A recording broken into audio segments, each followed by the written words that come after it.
নমস্কাৰ সকলোকে স্বাগতম জনাইছো। আজি আকৌ কিছুমান প্ৰশ্ন লৈ আহিছিল তোমালোকলৈ, গতিকে ভিডিঅ'টো সুন্দৰভাৱে চাই যাবা, মনত ৰাখি যাবা। আৰু পৰীক্ষা বেছি দিন নাই, অহা মাহৰ 15 তাৰিখে হয়তো পৰীক্ষা অনুষ্ঠিত হ'ব পাৰে, গতিকে এতিয়াৰ পৰাই প্ৰিপাৰেশ্যন ভালকৈ কৰিব লাগিব।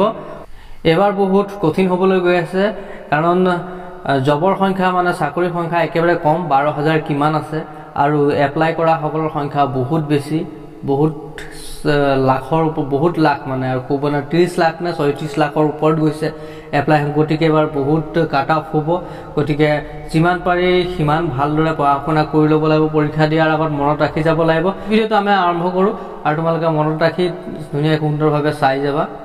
তা আজিৰ প্ৰথম প্ৰশ্ন, মীনাক্ষী মন্দিৰ ক'ত অৱস্থিত? মাদুৰাইত। ভাৰতৰ বৃহৎ মছজিদ কোনটো? দিল্লী জামা মছজিদ। নেক্সট প্ৰশ্ন, ভাৰতৰ সৰ্ববৃহৎ গুৰুদ্বাৰটো ক'ত অৱস্থিত? পঞ্জাৱৰ অমৃতসৰত। বিশ্বৰ প্ৰথমটো গ্ৰেনাইট মন্দিৰ ক'ত অৱস্থিত? তামিলনাডুৰ তাঞ্জাবুৰত থকা বৃহদেশ্বৰ মন্দিৰ। নেক্সট প্ৰশ্ন, 1000টা স্তম্ভযুক্ত ভাৰতৰ দীৰ্ঘতম মন্দিৰ কোনটো? তামিলনাডুৰ ৰামেশ্বৰৰ ৰামনাথন স্বামী মন্দিৰ। নেক্সট প্ৰশ্ন, পদ্ম পুৰাণৰ শ্লোকৰ সংখ্যা কিমান? 55,000। মাৰ্কণ্ডেয় পুৰাণত শ্লোকৰ সংখ্যা কিমান? 9,000। নেক্সট প্ৰশ্ন, ভাৰতৰ প্ৰাচীনতম গীৰ্জাঘৰটো ক'ত অৱস্থিত? কেৰালাৰ পালায়ুৰত। ভাৰতত অৱস্থিত ইহুদীসকলৰ প্ৰাচীনতম উপাসনা গৃহটো ক'ত? কেৰালাৰ কোচিত। এছিয়াৰ সৰ্ববৃহৎ বৌদ্ধ মঠটো ক'ত অৱস্থিত? অৰুণাচল প্ৰদেশৰ টাৱাঙত। ভাৰতৰ কোন ঠাইত আটাইতকৈ বেছি মঠ মন্দিৰ আছে? হিমাচল প্ৰদেশত।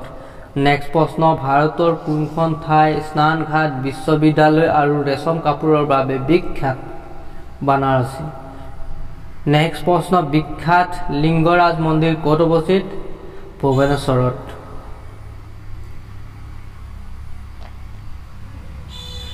নেক্সট প্ৰশ্ন, ভাৰতৰ প্ৰাচীনতম ধৰ্মটো কি? হিন্দু ধৰ্ম। কোনটো উৎসৱক ভাৰতৰ জাতীয় উৎসৱ বুলি বিবেচনা কৰা হয়? দুৰ্গা উৎসৱ, অৰ্থাৎ দুৰ্গা পূজাটো দুৰ্গা উৎসৱক জাতীয় উৎসৱ বুলি মনা হয়। দৌল উৎসৱক নামনি অসমত কি উৎসৱ বুলি কোৱা হয়? হোলী উৎসৱ। নেক্সট প্ৰশ্ন, ভাৰতত উদ্ভৱ হোৱা দুটি ধৰ্মৰ নাম কোৱা? জৈন ধৰ্ম আৰু শিখ ধৰ্ম। শংকৰদেৱৰ জন্ম উৎসৱ কেতিয়া পালন কৰা হয়? আহিন মাহৰ পূৰ্ণিমা তিথিত। নেক্সট প্ৰশ্ন, ভাৰতৰ কোনখন ঠাইত দিলৱাৰা মন্দিৰ অৱস্থিত? মাউণ্ট আবুত।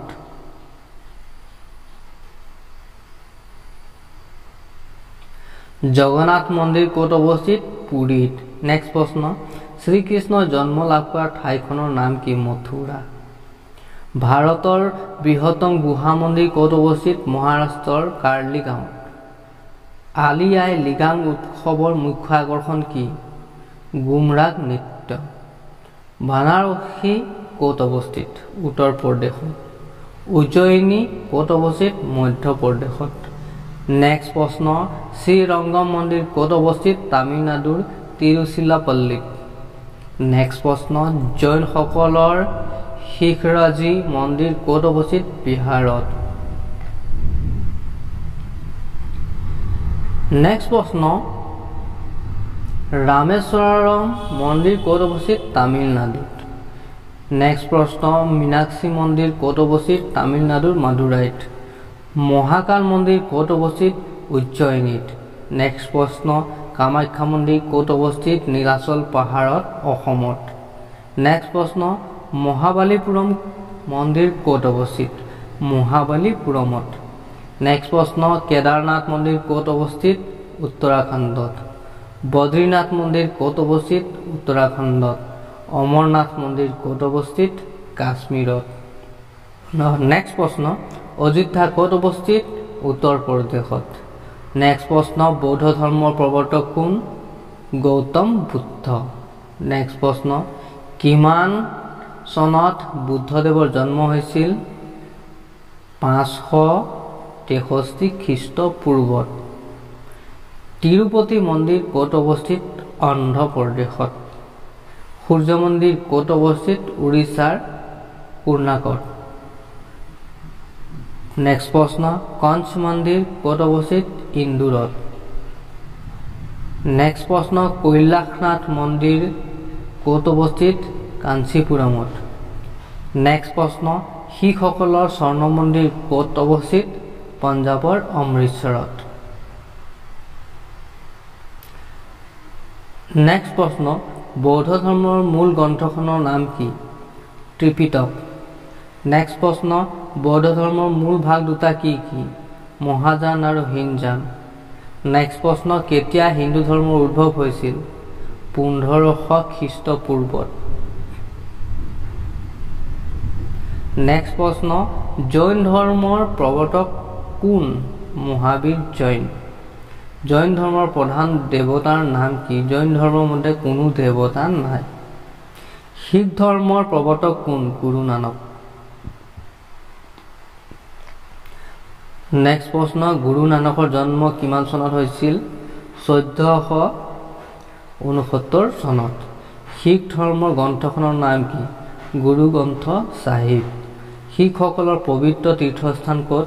পঞ্জাৱৰ অমৃতসৰত। হিন্দু ধৰ্মৰ মূল গ্ৰন্থকেইটা কি কি?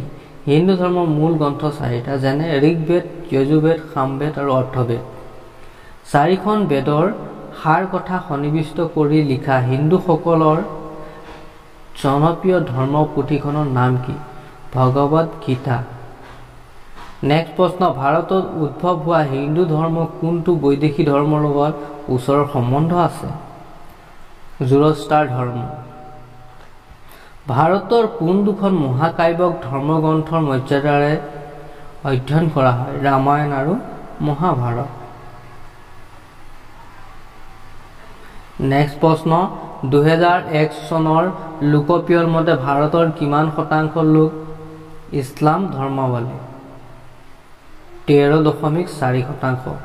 নেক্সট প্ৰশ্ন, হিন্দু কা গুৰু মুছলিম কা পীৰ কথাষাৰ ভাৰতৰ কোনজন ধৰ্ম প্ৰৱৰ্তকৰ ক্ষেত্ৰত কোৱা হৈছিল? গুৰু নানক। নেক্সট প্ৰশ্ন, পৰেশনাথ পাহাৰৰ মন্দিৰটো কোন ধৰ্মৰ মানুহৰ তীৰ্থস্থান? জৈন ধৰ্ম। 2001 চনৰ লোকপিয়ল মতে ভাৰতৰ কিমান শতাংশ লোক খ্ৰীষ্টান ধৰ্মাৱলম্বী? 2.3%। নেক্সট প্ৰশ্ন, 2001 চনৰ লোকপিয়ল মতে ভাৰতৰ কিমান শতাংশ লোক শিখ ধৰ্মাৱলম্বী?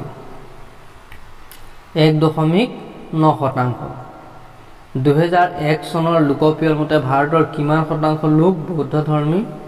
0.4%। নেক্সট প্ৰশ্ন, 2001 চনৰ লোকপিয়ল মতে ভাৰতৰ কিমান শতাংশ লোক জৈন ধৰ্মাৱলম্বী? 0.4%। নেক্সট প্ৰশ্ন, 2001 চনৰ লোকপিয়ল মতে ভাৰতত কিমান শতাংশ লোক হিন্দু ধৰ্মাৱলম্বী?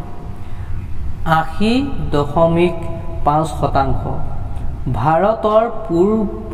নেক্সট প্ৰশ্ন, ভাৰতৰ উত্তৰ পূৰ্বাঞ্চলত ধৰ্মীয় জাগৰণৰ সৃষ্টি কৰা মহাপুৰুষজনৰ নাম কি? মহাপুৰুষ শ্ৰীমন্ত শংকৰদেৱ। নেক্সট প্ৰশ্ন, পৃথিৱীৰ আটাইতকৈ ডাঙৰ কাব্যগ্ৰন্থখনৰ নাম কি? মহাভাৰত। নেক্সট প্ৰশ্ন, কোন মহামুনিয়ে গায়ত্ৰী মন্ত্ৰ ৰচনা কৰিছিল? বিশ্বামিত্ৰ। নেক্সট প্ৰশ্ন, প্ৰাচীনতম বেদ কোনখন? ঋগ্বেদ। পুৰাণ প্ৰধানকৈ কেইখন? 18খন। নেক্সট প্ৰশ্ন, মহাভাৰত কোনে ৰচনা কৰিছিল? ব্যাসদেৱে। ইছলাম ধৰ্মৰ প্ৰৱৰ্তক কোন আছিল? মহাপুৰুষ হজৰত মহম্মদ। ইছলাম ধৰ্মীয় লোকসকলৰ প্ৰধান ধৰ্মীয় উৎসৱ কি? ঈদ।